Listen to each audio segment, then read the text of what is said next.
All right, today we're diving into something that is, and I mean this literally, the bedrock of data science in Python. We're talking about NumPy. So let's get into why this library is so incredibly important. You've been there, right?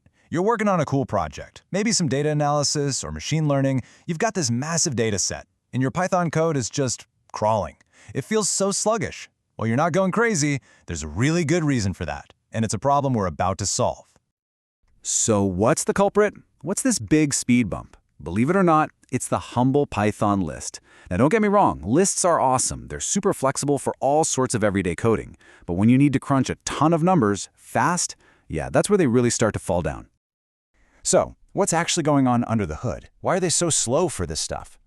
It really comes down to three things. First, and this is a big one, a Python list doesn't store the actual numbers altogether. Nope, it stores pointers. Think of them like little signposts pointing to where each number is scattered all over your computer's memory. Second, if you want to, say, add 5 to every number, you have to do it one by one by one. You have to loop through the whole thing. And third, because Python is so flexible with data types, it's constantly checking, hey, is this an integer, a float, a string? That little check, repeated millions of times, adds up to a ton of overhead. Here's a good way to picture it. Imagine a Python list is a super messy filing cabinet. Every single number is in its own folder, and those folders are just thrown into random drawers. If you need to find a bunch of them, you're running all over the room, pulling open every drawer. It's a mess. What we really want is a single, neat binder where every number is on a page, right next to the last one, all in perfect order. And that, my friends, is exactly what NumPy is. It's that perfectly organized binder. It was designed from the ground up, purpose-built to be the solution to this exact problem. It's like a turbocharger for numerical computing in Python. Okay, so the beating heart of NumPy is this thing called the end array, or just NumPy array. And if there's one phrase you need to remember, it's this: contiguous block of memory. That's the secret sauce. Unlike that messy filing cabinet, a NumPy array puts every single element right next to each other in memory, side by side. And that one simple difference, it is an absolute game changer for performance. So what do you get from this neat, organized structure? Well, you basically get superpowers for your code.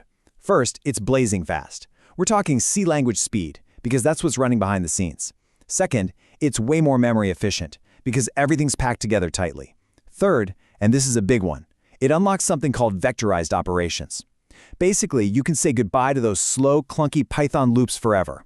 And as a bonus, you get this huge toolbox of ready-to-go math functions. It's the whole package. But hey, talk is cheap, right? Let's actually see this in action. It's time for a showdown.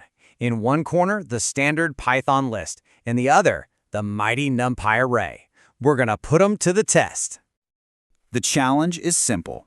We're going to take two sets of a million numbers and add them together. Now, with a Python list, you got to write a loop, you got to go through element by element, adding up each pair.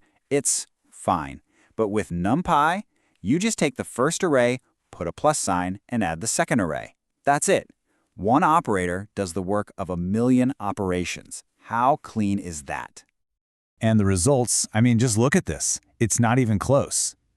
The Python list takes around 1/10 of a second, which, isn't terrible. But the NumPy array, 2/1000ths of a second. Let that sink in. We're not talking about a little bit faster. This is an entirely different universe of speed. And the crazier part? The bigger your data gets, the bigger NumPy's advantage becomes. And it's not just about speed. It's about memory, too. It's the same story. If you want to store 1,000 numbers, a Python list takes up about twice as much memory as a NumPy array. And again, imagine that with millions or even billions of data points. We're talking about saving massive amounts of RAM, which is absolutely critical for big data. So how is this magic even possible? The secret weapon has a name: vectorization. Here's the deal. Instead of your Python code slowly looping through one, then the next, NumPy just bundles up the entire operation, like add these million numbers, and hands it off to its super fast C code. That code can then talk directly to your CPU and use special tricks like something called SIMD. Basically, it lets the CPU perform the same operation on a whole bunch of numbers at the exact same time. It's the difference between one person building a wall brick by brick versus a whole team of people laying 100 bricks all at once. Okay, I think we've established it. NumPy is fast, it's efficient. You're probably thinking, all right, I'm sold. How do I actually start using this thing? Well, let's dive into the core toolkit you'll need to get going. One of the first things you'll notice is how easy it is to create arrays from scratch. Need a 3x3 grid of all zeros?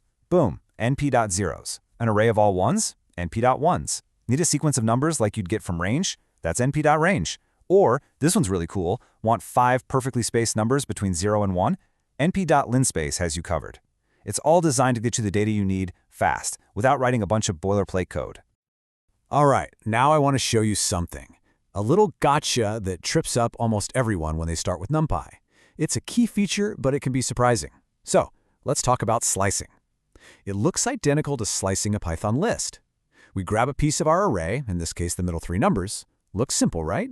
We have our original array, and we have our new sliced variable. But watch closely. So we're going to take that little slice and just change its first number to 999. Now, if this were a normal Python list, the original array would be totally fine, right? It wouldn't care what we did to the slice. But when we look at our original array again, whoa, look at that. The original array has changed. That 20 is now a 999. Changing the slice somehow changed the original. So what in the world is going on?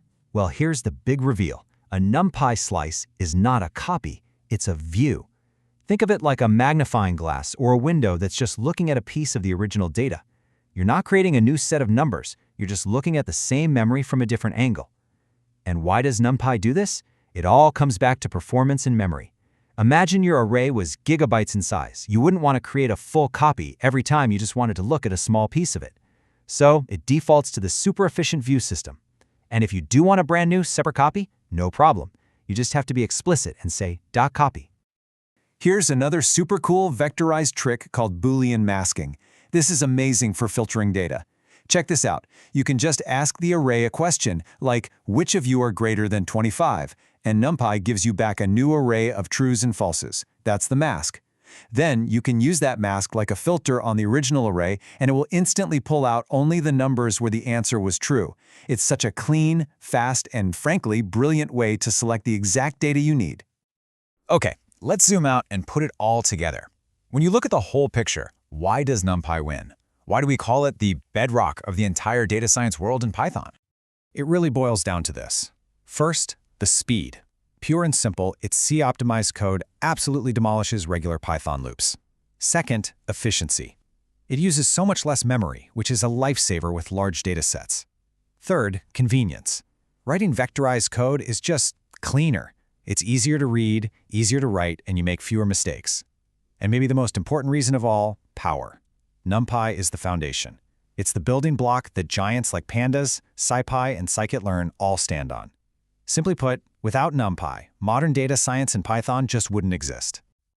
So in the end, you realize NumPy isn't just another library. It's what gives Python its horsepower for scientific computing. It's the engine that lets you tackle huge data sets, create sophisticated models, and find answers to really complex questions. It gives you the power to compute at a massive scale. So the real question isn't why use NumPy, it's what amazing problems are you going to solve with it?